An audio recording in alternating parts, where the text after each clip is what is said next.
Hello ಎಲ್ರಿಗೂ ನಮಸ್ತೆ. S P Kannada YouTube ಚಾನಲ್ಗೆ ಸ್ವಾಗತ. ಕರ್ನಾಟಕದ ಸಿವಿಲ್ ಪೊಲೀಸ್ ಹುದ್ದೆಗಳ ನೇಮಕಾತಿಗೆ ಕರ್ನಾಟಕ ಎಕ್ಸಾಮಿನೇಷನ್ ಅಥಾರಿಟಿಯಿಂದ ಏನು ಕಾಲ್ ಫಾರ್ಮ್ ಆಗಿತ್ತು ಆ ಹುದ್ದೆಗಳ ಅಡ್ಮಿಟ್ ಕಾರ್ಡನ್ನು ಇವಾಗ ಬಿಡುಗಡೆ ಮಾಡಲಾಗಿದೆ. ಅಫಿಷಿಯಲ್ ವೆಬ್ಸೈಟ್ಗೆ ಹೋಗ್ಬಿಟ್ಟು ನೀವು ಅಡ್ಮಿಟ್ ಕಾರ್ಡನ್ನು ಡೌನ್ಲೋಡ್ ಮಾಡಿಕೊಂಡು ನಿಮ್ಮ ಸೆಂಟರನ್ನು ಈಗ ಚೆಕ್ ಮಾಡ್ಬೋದಾಗಿರುತ್ತೆ.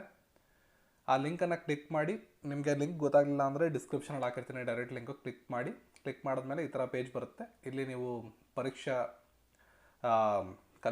ನಮ್ಮ ಕಲ್ಯಾಣ ಕರ್ನಾಟಕ ಮತ್ತು RPC ಏನಿರುತ್ತೆ, ಎರಡು ಆಪ್ಷನ್ಸ್ ಇರುತ್ತೆ. ನಿಮಗೆ ಅದನ್ನು ಸೆಲೆಕ್ಟ್ ಮಾಡ್ಕೋಬೇಕು, ಯಾವ ಕಡೆ ಹಾಕಿದ್ದೀರ ಅದನ್ನು. ಅದಾದಮೇಲೆ ನಿಮ್ಮ ಅರ್ಜಿಯ ಸಂಖ್ಯೆಯನ್ನು ಹಾಕಬೇಕು, ನಿಮ್ಮ ಹೆಸರನ್ನು ಹಾಕಬೇಕು. ಅದಾದಮೇಲೆ ಇಲ್ಲಿರುವಂಥ ಒಂದು ಕ್ಯಾಪ್ಚಾವನ್ನು ಇಲ್ಲಿ ಎಂಟ್ರಿ ಮಾಡಿ ನೆಕ್ಸ್ಟ್ ನೀವು ಸಬ್ಮಿಟ್ ಅಂತ ಇದೆಯಲ್ಲ ಇದ್ರ ಮೇಲೆ ಕ್ಲಿಕ್ ಮಾಡಿದ್ರೆ ನಿಮಗೆ ಅಡ್ಮಿಟ್ ಕಾರ್ಡು ಇಂಟರ್ಫೇಸ್ ಜನ್ರೇಟ್ ಆಗುತ್ತೆ. ಅಲ್ಲಿ ಡೌನ್ಲೋಡ್ ಅಡ್ಮಿಟ್ ಕಾರ್ಡ್ ಅಂತ ಇರುತ್ತೆ, ಅದನ್ನು ನೀವು ಕ್ಲಿಕ್ ಮಾಡಿ ಅಡ್ಮಿಟ್ ಕಾರ್ಡನ್ನು ಡೌನ್ಲೋಡ್ ಮಾಡ್ಕೋಬೋದಾಗಿರುತ್ತೆ. ಸೊ ಒಂದು ಸಲ ಅಡ್ಮಿಟ್ ಕಾರ್ಡ್ನ ಡೌನ್ಲೋಡ್ ಮಾಡ್ಕೊಂಡ್ಮೇಲೆ ಅಡ್ಮಿಟ್ ಕಾರ್ಡ್ನ 2ನೇ ಪೇಜಲ್ಲಿ ಅಭ್ಯರ್ಥಿಗಳಿಗೆ ಸೂಚನೆ ಅಂತ ಇರುತ್ತೆ. ಇದ್ರ ಕುರಿತಾಗಿ ಒಂದಿಷ್ಟು ಮಾಹಿತಿಗಳನ್ನು ನಿಮ್ಗೆ ಕೊಡ್ತೀನಿ, ಜೊತೆಗೆ ಡ್ರೆಸ್ ಕೋಡ್ ಬಗ್ಗೆ ಈ ವಿಡಿಯೋದಲ್ಲಿ ನಿಮಗೆ ಮಾಹಿತಿಯನ್ನು ತಿಳಿಸ್ಕೊಡ್ತೀನಿ. ಮೊದಲನೇದಾಗಿ, ಇತ್ತೀಚೆಗೆ ಬಸ್ಸು, ರೈಲು ಇತ್ಯಾದಿ ವಿಳಂಬವಾಗುತ್ತಿರುವ ಹಿನ್ನೆಲೆಯಲ್ಲಿ ನಿಗದಿತ ಸಮಯಕ್ಕಿಂತ 2 ಗಂಟೆ ಮೊದಲು ಪರೀಕ್ಷಾ ಕೇಂದ್ರವನ್ನು ತಲುಪುವುದು, ಅಭ್ಯರ್ಥಿಗಳು ಹೆಚ್ಚಿನ ಮುನ್ನೆಚ್ಚರಿಕೆಯಿಂದ ವ್ಯವಸ್ಥೆಯನ್ನು ಮಾಡಿಕೊಳ್ಳುವುದು ಸೂಕ್ತ ಅಂತ ಹೇಳ್ತಾ ಇದ್ದಾರೆ.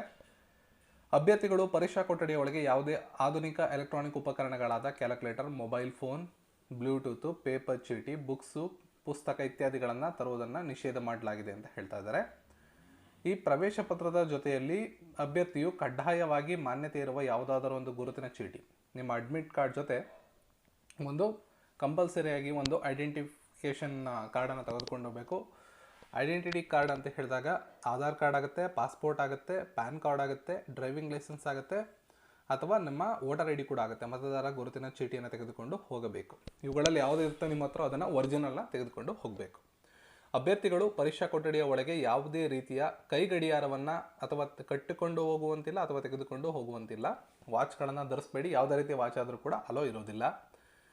ವಿವಿಧ ಸಮಯಗಳಲ್ಲಿ ಬಾರಿಸುವ ಎಚ್ಚರಿಕೆಯ ಗಂಟೆಗಳ ವಿವರಗಳಿಗಾಗಿ ಅಭ್ಯರ್ಥಿಗಳು ಪ್ರಾಧಿಕಾರದ ವೆಬ್ಸೈಟ್ನಲ್ಲಿ ಪ್ರಚುರಪಡಿಸಿರುವ ಬೆಲ್ ಸಮಯವನ್ನು ನೋಡಲು ಅವಕಾಶವನ್ನು ಕೋರಲಾಗಿದೆ. ನೆಕ್ಸ್ಟು, ಅಭ್ಯರ್ಥಿಗಳು ಪರೀಕ್ಷೆ ಪ್ರಾರಂಭವಾಗುವ ಮೊದಲನೇ ಬೆಲ್ ಆದ ತಕ್ಷಣ ಪರೀಕ್ಷಾ ಕೊಠಡಿಯನ್ನು ಪ್ರವೇಶಿಸಿ ತಮಗೆ ನಿಗದಿಪಡಿಸಿರುವ ಆಸನದಲ್ಲಿ ಕುಳಿತುಕೊಳ್ಳಬೇಕು. 3ನೇ ಬೆಲ್ ಆದ ನಂತರ ಅಭ್ಯರ್ಥಿಗಳು ಪರೀಕ್ಷಾ ಕೊಠಡಿಯನ್ನು ಪ್ರವೇಶ ಮಾಡುವುದನ್ನು ನಿಷೇಧ ಮಾಡಿದ್ದಾರೆ ಅಥವಾ ಯಾವುದೇ ರೀತಿ ಅನುಮತಿ ಕೊಡೋದಿಲ್ಲ. 3 ರೀತಿ ಬೆಲ್ಲನ್ನು ಮಾಡ್ತಾರೆ. ಮೊದಲನೇ ಬೆಲ್ ಆದಾಗೆ ನಿಮಗೆ ಏನು ರಿಸರ್ವ್ ಮಾಡಿರ್ತಾರೋ ಆ ಕೊಠಡಿಗೆ ಹೋಗಿ ನಿಮಗೆ ರಿಸರ್ವ್ ಮಾಡಿರುವಂಥ ಆಸನದಲ್ಲಿ ಹೋಗಿ ಕೂತ್ಕೊಳ್ಬೇಕಾಗತ್ತೆ. 3ನೇ ಬೆಲ್ ಆದ ನಂತರ ಯಾವುದೇ ಅಭ್ಯರ್ಥಿಯನ್ನು ಒಳಗಡೆ ಪರೀಕ್ಷೆ ಬರೆಯೋದಕ್ಕೆ ಅವಕಾಶ ಕೊಡೋದಿಲ್ಲ ಅಥವಾ ಅನುಮತಿ ನೀಡೋದಿಲ್ಲ ಅಂತ ಸ್ಪಷ್ಟವಾಗಿ ಇಲ್ಲಿ ಹೇಳಿರ್ತಾರೆ. ಅಭ್ಯರ್ಥಿಗಳು ನೀಲಿ ಅಥವಾ ಕಪ್ಪು ಬಾಲ್ ಪಾಯಿಂಟ್ ಪೆನ್ನನ್ನು ಮಾತ್ರ ಉಪಯೋಗಿಸಬೇಕು ಅಂತ ಮೆನ್ಷನ್ ಮಾಡಿದ್ದಾರೆ. ಇಂಪಾರ್ಟೆಂಟು. ಮೊದಲನೇ ಬೆಲ್ ಆದ ನಂತರ ನೀಡಲಾಗಿರುವ OMR ಪತ್ರಿಕೆಯಲ್ಲಿ ಅಭ್ಯರ್ಥಿಗಳು ತಮ್ಮ ಹೆಸರನ್ನು ಬರೆಯಬೇಕು ಅಂತ ಹೇಳಿದ್ದಾರೆ. ನಂತರದ ಬೆಲ್ ಸಮಯದ ಸೂಚನೆಗಳಂತೆ ಅಭ್ಯರ್ಥಿಯು ನೋಂದಣಿ ಸಂಖ್ಯೆ, OMR ಉತ್ತರ ಪತ್ರಿಕೆಯಲ್ಲಿ ಬರೆದು ಅದಕ್ಕೆ ಸಂಬಂಧಪಟ್ಟ ವೃತ್ತಗಳನ್ನು ಸಂಪೂರ್ಣವಾಗಿ ತುಂಬಬೇಕು. ಈ ಇನ್ಸ್ಟ್ರಕ್ಷನ್ಸ್ ಎಲ್ಲ ಅಲ್ಲೇ ಕೊಡ್ತಾರೆ ನಮ್ಮ ಇನ್ವಿಜಿಲೇಟರ್ಸ್ ಇರ್ತಾರಲ್ಲ ಅವರು. ಅಭ್ಯರ್ಥಿಗಳು ಪ್ರಶ್ನೆ ಪತ್ರಿಕೆಯ ವರ್ಷನ್ ಕೋಡ್ ಮತ್ತು ಕ್ರಮ ಸಂಖ್ಯೆಯನ್ನು OMR ಉತ್ತರ ಪತ್ರಿಕೆಯಲ್ಲಿ ಬರೆದು ಅದಕ್ಕೆ ಸಂಬಂಧಿಸಿದ ವೃತ್ತಗಳನ್ನು ಸಂಪೂರ್ಣವಾಗಿ ತುಂಬಬೇಕು. ಅಭ್ಯರ್ಥಿಗಳು ಪ್ರಶ್ನೆ ಪತ್ರಿಕೆಯ ವರ್ಷನ್ ಕೋಡ್, ಕ್ರಮ ಸಂಖ್ಯೆಯನ್ನು, OMR ಉತ್ತರ ಪತ್ರಿಕೆಯ ಕ್ರಮ ಸಂಖ್ಯೆಯನ್ನು ನಾಮಿನಲ್ ರೋಲ್ನಲ್ಲಿ ಬರೆಯಬೇಕು. ಇದ್ರ ಬಗ್ಗೆ ಎಲ್ಲ ನಿಮಗೆ ಗೊತ್ತಿರುತ್ತೆ. ಎಕ್ಸಾಮ್ ಬರೆದವ್ರಿಗೆ ಗೊತ್ತಿಲ್ಲ ಅಂದರೆ ಎಕ್ಸಾಮಿನೇಷನ್ಸ್ಗೆ ಹೋದಾಗ ಅಲ್ಲಿ ನಿಮಗೆ ಸಂಪೂರ್ಣವಾದ ಮಾಹಿತಿಯನ್ನು ಅಲ್ಲಿರುವಂಥ ರೂಮ್ ಇನ್ವಿಜಿಲೇಟರ್ ಇರ್ತಾರೆ ಅವರು ನಿಮಗೆ ಕೊಡ್ತಾರೆ. ಕೊನೆಯ ಬೆಲ್ವರೆಗೂ ಅಂದರೆ ಪರೀಕ್ಷೆಯ ನಿಗದಿತ ಸಮಯದವರೆಗೂ ಅಭ್ಯರ್ಥಿಗಳು ಪರೀಕ್ಷಾ ಕೇಂದ್ರದಿಂದ ಹೊರಗೆ ಹೋಗೋದಕ್ಕೆ ಅನುಮತಿ ಇರೋದಿಲ್ಲ. ಪರೀಕ್ಷಾ ವೇಳಾಪಟ್ಟಿ, ಬೆಲ್ ಸಮಯ ಮತ್ತು ಹೆಚ್ಚಿನ ಮಾಹಿತಿಗಾಗಿ KE ವೆಬ್ಸೈಟನ್ನು ಭೇಟಿ ಕೊಡಿ ಅಂತ ಹೇಳಿದ್ದಾರೆ. ಇತ್ತೀಚಿನ ದಿನಗಳಲ್ಲಿ ಬ್ಲೂಟೂತ್ ಉಪಕರಣಗಳ ಬಳಕೆ ಜಾಸ್ತಿ ಆಗಿರೋದ್ರಿಂದ ಕಿವಿ ಅಥವಾ ಬಾಯಿಯನ್ನು ಮುಚ್ಚಿಕೊಳ್ಳುವುದು ಅಥವಾ ಯಾವುದೇ ರೀತಿಯ ಫೇಸ್ ಮಾಸ್ಕನ್ನು ಧರಿಸುವುದನ್ನು ಸಂಪೂರ್ಣವಾಗಿ ನಿಷೇಧ ಮಾಡಲಾಗಿದೆ. ಅಭ್ಯರ್ಥಿಗಳು ತುಂಬು ತೋಳಿನ ಶರ್ಟ್ನ ಧರಿಸಿ ಹಾಜರಾಗಬಾರದು ಹಾಗೂ ಯಾವುದೇ ರೀತಿಯ ಆಭರಣಗಳನ್ನು ಧರಿಸಿ, ಆಭರಣಗಳು ಅಂತ ಹೇಳಿದಾಗ ಮಹಿಳೆಯರಿಗೆ ಹೇಳ್ತಾ ಇದ್ದಾರೆ, ಮಂಗಳಸೂತ್ರ ಹಾಗೂ ಕಾಲುಂಗುರವನ್ನು ಹೊರತುಪಡಿಸಿ ಇನ್ಯಾವುದೇ ರೀತಿಯ ಆಭರಣಗಳನ್ನು ಮಹಿಳಾ ಅಭ್ಯರ್ಥಿಗಳು ಕೂಡ ಧರಿಸಬಾರ್ದು. ಇನ್ನು ಪ್ರಾಧಿಕಾರದ ವೆಬ್ಸೈಟ್ನಲ್ಲಿ ಪ್ರಕಟಿಸಿರುವ ವಸ್ತು ಸಂಹಿತೆಯನ್ನು ಕಡ್ಡಾಯವಾಗಿ ಪಾಲಿಸಬೇಕು ಅಂತ ಹೇಳಿದ್ದಾರೆ. ವಸ್ತು ಸಂಹಿತೆ ಯಾವ ರೀತಿ ಇದೆ ಅಂತ ಹೇಳ್ತೀನಿ ಈಗ ನಿಮಗೆ. ಪರೀಕ್ಷಾ ಕೇಂದ್ರಕ್ಕೆ ಬೇಗ ಯಾಕೆ ಬನ್ನಿ ಅಂತ ಹೇಳ್ತಿದ್ದಾರೆ ಅಂದರೆ, ಫೇಶಿಯಲ್ ಡಿಟೆಕ್ಷನ್ ಮತ್ತು ಫ್ರಿಸ್ಕಿಂಗ್ ವ್ಯವಸ್ಥೆ ಇರುತ್ತೆ, ಚೆಕಿಂಗ್ ಎಲ್ಲ ಇರುತ್ತೆ ನಿಮ್ಮದು. ಹಾಗಾಗಿ ನೀವು ಆದಷ್ಟು ಬೇಗ ಹೋದರೆ ಅದನ್ನೆಲ್ಲ ಮುಗಿಸಿ ಸುಲಭವಾಗಿ ಅತಿ ಕಡಿಮೆ ಸಮಯ ಇರುವಂಥ ಸಂದರ್ಭದಲ್ಲೇ ಬೇಗ ನಿಮ್ಮ ಪ್ರೊಸೀಜರ್ಸ್ನೆಲ್ಲ ಮುಗಿಸ್ಕೊಂಡು ರಿಲ್ಯಾಕ್ಸ್ ಮಾಡಿಕೊಂಡು ಎಕ್ಸಾಮಿನೇಷನ್ಸಲ್ಲಿ ಹೋಗಿ ಕೂತ್ಕೋಬೋದು. ಕೊನೆಯಲ್ಲಿ ಹೋದರೆ ಪ್ಯಾನಿಕ್ ಆಗುವಂತಹ ಸಿಚುವೇಶನ್ಸ್ಗಳಿರ್ತವೆ. ಹಾಗಾಗಿ ಇದ್ರ ಬಗ್ಗೆ ಒಂದಿಷ್ಟು ಮಾಹಿತಿಯನ್ನು ಕೊಟ್ಟಿದ್ದಾರೆ. ಇನ್ನು ಋಣಾತ್ಮಕ ಮೌಲ್ಯಮಾಪನ ಇದೆ. ಈ ಎಕ್ಸಾಮಿನೇಷನ್ಸಲ್ಲಿ ನೆಗೆಟಿವ್ ಮಾರ್ಕಿಂಗ್ ಇದೆ. ಎಲ್ಲವನ್ನು ಅಟೆಂಡ್ ಮಾಡೋಕ್ಕಾಗಲ್ಲ. ನೀವು ಪ್ರಾಪರಾಗಿ ಗೊತ್ತಿದ್ರೆ ಮಾತ್ರ ಆನ್ಸರ್ ಮಾಡಬೇಕು, ಇಲ್ಲಾಂದರೆ ಈ ರಿಸ್ಕನ್ನು ತಲೆಲಿಟ್ಕೊಂಡಿರಬೇಕು. ಪ್ರತಿ 4 ತಪ್ಪಾದಂತಹ ಉತ್ತರಗಳನ್ನು ನೀವು ಬರೆದ್ರೆ 1 ಅಂಕಗಳನ್ನ ಕಳ್ಕೊತೀರಾ. ಅಂದರೆ ಒಂದು ಪ್ರಶ್ನೆಗೆ ತಪ್ಪು ಉತ್ತರ ಬರೆದ್ರೆ 1/4 ಅಥವಾ 0.25 ಅಂಕಗಳು ಕಡಿತಗೊಳ್ತವೆ. ಆಮೇಲೆ ಇನ್ನೊಂದು ವಿಶೇಷವಾಗಿ ನೀವು ಈ ಸಲ ಗಮನಿಸಬೇಕಾಗಿರೋದೇನು ಅಂದರೆ, OMRಗಳಲ್ಲಿ ಈಗ ಮುಂದೆ ಬರುವಂಥ ಎಲ್ಲ KE ಎಕ್ಸಾಮ್ನ OMRಗಳಲ್ಲಿ 5ನೇ ಆಪ್ಷನ್ ಕೂಡ ಇರುತ್ತೆ. 1, 2, 3, 4 ಆಪ್ಷನ್ಗಳು ಸಹಜವಾಗಿರ್ತಿದ್ವು ಎಕ್ಸಾಮಲ್ಲಿ. 5ನೇ ಆಯ್ಕೆ ಇರುತ್ತೆ. ಈ ಆಯ್ಕೆಗೆ ಎಕ್ಸಾಮಿನೇಷನ್ನ ಟೈಮ್ ಮುಗಿದ ಮೇಲೆ 1.5 ಗಂಟೆ ಸಮಯ ಮುಗಿದ ಮೇಲೆ ನಿಮಗೆ 5 ನಿಮಿಷಗಳ ಕಾಲಾವಕಾಶನ ಕೊಡ್ತಾರೆ. ಆ 5 ನಿಮಿಷ ಕಾಲಾವಕಾಶದಲ್ಲಿ ನೀವು ಯಾವ್ಯಾವ ಪ್ರಶ್ನೆಗಳಿಗೆ ಉತ್ತರ ಕೊಟ್ಟಿಲ್ಲ ಅದನ್ನು ನೋಡಿಕೊಂಡು ಆ ಪ್ರಶ್ನೆಗೆ ಅನುಸಾರವಾಗಿ 5ನೇ ವೃತ್ತವನ್ನು ಶೇಡ್ ಮಾಡಬೇಕು. ನೆನಪಲ್ಲಿ ಇಟ್ಕೊಳ್ಳಿ, ಇಂಪಾರ್ಟೆಂಟ್ ಇದು. ಈ ಒಂದು ಪಾಯಿಂಟನ್ನು ಅರ್ಥ ಮಾಡ್ಕೊಳ್ಳಿಲ್ಲ ಅಂದರೆ ಹಲವಾರು ನೆಗೆಟಿವ್ ಮಾರ್ಕ್ಗಳ ಒಂದು ಇದಕ್ಕೆ ಒಳಗಾಗಬೇಕಾಗುತ್ತೆ. ನೀವು ಎಕ್ಸಾಮಿನೇಷನ್ ಮುಗಿದ ಮೇಲೆ ಕೊನೆ 5 ನಿಮಿಷ ನಿಮಗೆ ಅವಕಾಶ ಕೊಡ್ತಾರೆ. ಆವಾಗ ಏನು ಮಾಡಬೇಕು ಅಂದರೆ, ಈಗ 75 ಪ್ರಶ್ನೆಗಳಿಗೆ ಮಾತ್ರ ಉತ್ತರ ಬರೆದಿದ್ರೆ ಇನ್ನು 25 ಅಂಕಗಳಿಗೆ ಉತ್ತರ ಬರೆದಿಲ್ಲ ಅಂದರೆ ಇನ್ನು 25 ಪ್ರಶ್ನೆಗಳು ಯಾವ್ಯಾವ್ದು ಇರ್ತವೋ ಅದಷ್ಟಕ್ಕೂ 5ನೇ ಆಪ್ಷನ್ ಇರ್ತದೆ, 5ನೇ ವೃತ್ತ ಏನಿರುತ್ತೆ ಅದನ್ನು ಶೇಡ್ ಮಾಡಬೇಕು. ಒಂದು ಪಕ್ಷ ಯಾವುದೇ ಆಯ್ಕೆಯನ್ನು ಅಥವಾ ವೃತ್ತವನ್ನು ಶೇಡ್ ಮಾಡಿಲ್ಲ ಅಂದರೆ ಅದನ್ನು ನೆಗೆಟಿವ್ ಮಾರ್ಕಿಂಗ್ ಅಂತ ಕನ್ಸಿಡರ್ ಮಾಡಲಾಗುತ್ತೆ. ಜೊತೆಗೆ ಒಂದೊಂದು ಪ್ರಶ್ನೆಗೂ ಕೂಡ 1/4 ಅಂಕಗಳನ್ನು ಕಳೆಯಲಾಗುತ್ತೆ. ಅಂದರೆ 10 ಪ್ರಶ್ನೆಗಳನ್ನು ನೀವೇನಾದ್ರು ಶೇಡ್ ಮಾಡದೆ, ಉತ್ತರನೂ ಕೊಡದೆ ಶೇಡು ಮಾಡದೆ ಬಿಟ್ಟರೆ 2.5 ಅಂಕಗಳನ್ನು ನೀವು ಕಳ್ಕೊಳ್ತೀರಾ. ಇದು ನಿಮ್ಮ ತಲೆಯಲ್ಲಿ ಇರಬೇಕು. ಇದಿಷ್ಟು ನಮ್ಮ ಪ್ರಾರಂಭದ ಎಕ್ಸಾಮಿನೇಷನ್ಸ್ನ ವಿಚಾರಗಳು, ಮಾಹಿತಿಗಳು. ಇನ್ನು ನೇಮಕಾತಿ ಮತ್ತು ವಸ್ತ್ರ ಸಂಹಿತೆ, ನಿಷೇಧಿತ ವಸ್ತುಗಳ ಬಗ್ಗೆ ಮಾಹಿತಿಯನ್ನು ಕೊಟ್ಟಿದ್ದಾರೆ. CET ಪರೀಕ್ಷಾ ಕೇಂದ್ರಕ್ಕೆ ಪ್ರವೇಶಿಸುವ ಮೊದಲು ಅಭ್ಯರ್ಥಿಗಳು ಕಟ್ಟುನಿಟ್ಟಾದ ಮತ್ತು ಕಡ್ಡಾಯ ಭದ್ರತಾ ತಪಾಸಣೆಗೆ ಒಳಗಾಗಬೇಕು. ಇದರ ಜೊತೆಗೆ CCTV ಕಣ್ಗಾವಲು, AI ಆಧಾರಿತ ಮುಖಚಹರೆ ಗುರುತಿಸುವಿಕೆ ಸೇರಿದಂತೆ ಬಹುಗುರುತಿನ ಪರೀಕ್ಷಾ ಪ್ರಕ್ರಿಯೆಗಳನ್ನು ನಡೆಸಲಾಗುತ್ತೆ. ನಿಷೇಧಿತ ವಸ್ತುಗಳು ಯಾವ್ಯಾವುದು ಅಂದರೆ ಪಠ್ಯ ಸಾಮಗ್ರಿಗಳು, ಬರೆದಿಟ್ಟುಕೊಂಡಿರುವ ಅಥವಾ ಪ್ರಿಂಟ್ ಮಾಡಿಸಿಕೊಂಡಿರುವ ಚೀಟಿಗಳು, ಜಾಮಿಟ್ರಿ ಬಾಕ್ಸ್ನ pencil box, plastic pouch, calculator, scale, ಬರೆಯುವ ಪೇಪರು, ಪೆನ್ನು, ಪೆನ್ಡ್ರೈವ್ಗಳು, ಎರೇಸರ್, ಲಾಗ್ ಟೇಬಲ್,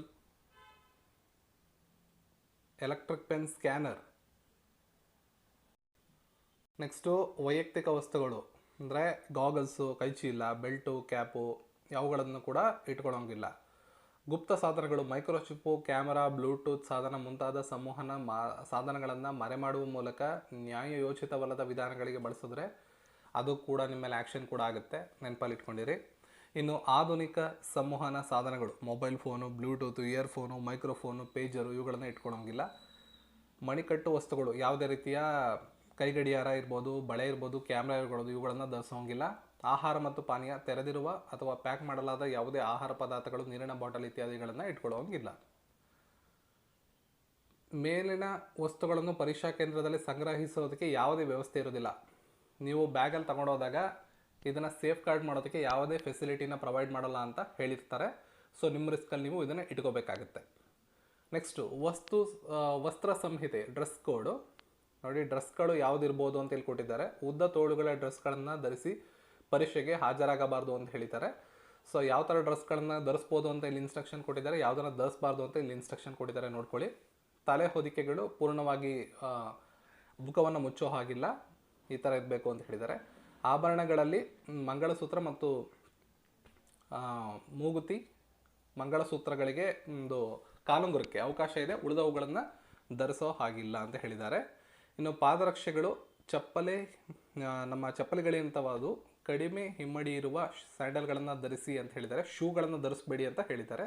ಕ್ಲಿಯರ್ ಕಟ್ಟಾಗಿ ಇವುಗಳನ್ನು ನೋಡ್ಕೊಂಡಿರಿ. ಇನ್ನು ಶ್ರಾವಣ ಸಾಧನ ಇವುಗಳನ್ನು ಬಳಸಿಕೊಂಡು ಪರೀಕ್ಷೆಗೆ ಹಾಜರಾಗುವ ವಿಶೇಷ ಚೇತನ ಅಭ್ಯರ್ಥಿಗಳು ಪರೀಕ್ಷೆ ಆರಂಭಕ್ಕೆ 2 ಗಂಟೆಗೆ ಮೊದಲು ಪರೀಕ್ಷಾ ಕೇಂದ್ರದಲ್ಲಿ UDID ಕಾರ್ಡ್, ವೈದ್ಯಕೀಯ ಪ್ರಮಾಣ ಪತ್ರದೊಂದಿಗೆ ವರದಿ ಮಾಡಿಕೊಳ್ಬೇಕು.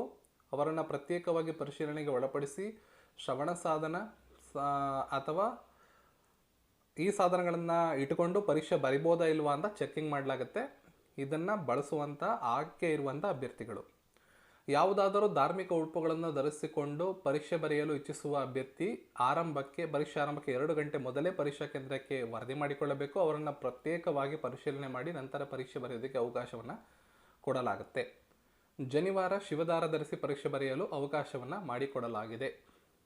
ಇಷ್ಟು ಕೂಡ ಡ್ರೆಸ್ ಕೋಡ್ಗಳು. ನೋಡಿ, ಇದನ್ನು ನೋಡ್ಕೊಂಡೋಗಿ ಎಕ್ಸಾಮಿನೇಷನ್ಸ್ಗೆ ತುಂಬ ಬೇಗ ಹೋಗಿ ಒಂದು 2 ಅವರ್ಸ್ ಮುಂಚೆ ಇದ್ದರೆ ಒಳ್ಳೆಯದು. ಲಾಸ್ಟ್ ಕೊನೆ ಮೊಮೆಂಟ್ನ ತೊಂದರೆಗಳಾಗಬಾರ್ದು ಅಂದರೆ ಈ ಇನ್ಸ್ಟ್ರಕ್ಷನ್ಸನ್ನು ಫಾಲೋ ಮಾಡ್ಕೊಳ್ಳಿ. ಇನ್ನೊಂದು ಸಲ ನೋಟಿಫಿಕೇಷನ್ ಏನಿರುತ್ತೋ ಇದನ್ನು ನಮ್ಮ ಟೆಲಿಗ್ರಾಮಲ್ಲಿ ಹಾಕಿರ್ತೀನಿ. ದಯವಿಟ್ಟು ಹೋಗಿ ಒಂದು ಸಲ ಎಲ್ಲವನ್ನ ನೋಡಿ ನೀಟಾಗಿ ಅರ್ಥ ಮಾಡಿಕೊಂಡು ಇಲ್ಲಿರುವಂತಹ ರೂಲ್ಸ್ ಆ್ಯಂಡ್ ರೆಗ್ಯುಲೇಷನ್ಸ್ ಇರುತ್ತೆ, ಇದನ್ನು ಫಾಲೋ ಮಾಡಿದ್ರೆ ಮಾತ್ರ ನಿಮ್ಗೆ ಅನುಕೂಲ ಆಗುತ್ತೆ. ಇಲ್ಲದಿದ್ದರೆ ತೊಂದರೆಗಳಾಗೋ ಸಾಧ್ಯತೆಗಳಿರ್ತವೆ. ಇಲ್ಲಿ ಹೇಳಿರುವ ಯಾವುದೇ ವಿಷಯವನ್ನು ನೆಗ್ಲೆಕ್ಟ್ ಮಾಡಬೇಡಿ. ಇದನ್ನು ಹಾಗೆ ಸ್ಟ್ರಿಕ್ಟಾಗಿ ಫಾಲೋ ಮಾಡ್ತಾರೆ. ಹಾಗಾಗಿ ಇಲ್ಲಿ ಕೊಟ್ಟಿರುವಂಥ ಎಲ್ಲ ವಿಚಾರಗಳ ಕಡೆ ಗಮನ ಇರಲಿ. ಇನ್ನು ನಮ್ಮ KPSC ಜಂಕ್ಷನ್ ವೆಬ್ಸೈಟ್ಗೆ ಹೋಗಿ 10 ಮಾಕ್ ಟೆಸ್ಟ್ಗಳನ್ನು ಪ್ರೊವೈಡ್ ಮಾಡಿದ್ದೀನಿ. ಈಗ ಆಲ್ರೆಡಿ ಲೈವ್ಗಳಲ್ಲಿ ನಾವು 5,000 ಕ್ವಶನ್ಸ್ಗಳನ್ನು 5,000ಕ್ಕಿಂತ ಹೆಚ್ಚು ಕ್ವಶನ್ಸ್ಗಳನ್ನು ಪ್ರೊವೈಡ್ ಮಾಡಿದ್ದೀವಿ. ಈಗ ನಿಮಗೆ ವೆಬ್ಸೈಟ್ನಲ್ಲಿ 1,000 ಕ್ವಶನ್ಸ್ಗಳನ್ನು ಪ್ರೊವೈಡ್ ಮಾಡಿದ್ದೀನಿ. 10 ಹೊಸ ಟೆಸ್ಟ್ಗಳನ್ನು ಪ್ರೊವೈಡ್ ಮಾಡಿದ್ದೀನಿ. ನೀವು ಹೋಗಿ ರಿವಿಷನ್ ಪರ್ಪಸ್ಸು ಅಂದರೆ ನಿಮಗೆ ಸಮಯ ಇದೆ ಅಂದರೆ ರಿವಿಷನ್ ಮಾಡ್ಕೋತೀವಿ ಅಂತ ಹೇಳಿದ್ರೆ ನೀವು ಅದನ್ನು ಚೆಕ್ ಮಾಡ್ಬೋದು. ಅಂದರೆ ಪ್ರತಿ ಟೆಸ್ಟಲ್ಲೂ 100 ಅಂಕಗಳಿರ್ತವೆ, ಫ್ರೀ ಇರುತ್ತೆ. ಹೋಗಿ ನೀವು ಅಟೆಂಡ್ ಮಾಡ್ಬೋದಾಗಿರುತ್ತೆ. KPSC ಜಂಕ್ಷನ್ ಅಂತ ಸರ್ಚ್ ಮಾಡಿ ಗೂಗಲ್ನಲ್ಲಿ ಹೋಗ್ಬೋದು, ಅಥವಾ ಡಿಸ್ಕ್ರಿಪ್ಷನಲ್ಲಿ ಲಿಂಕ್ ಕೂಡ ಕೊಟ್ಟಿರ್ತೀನಿ.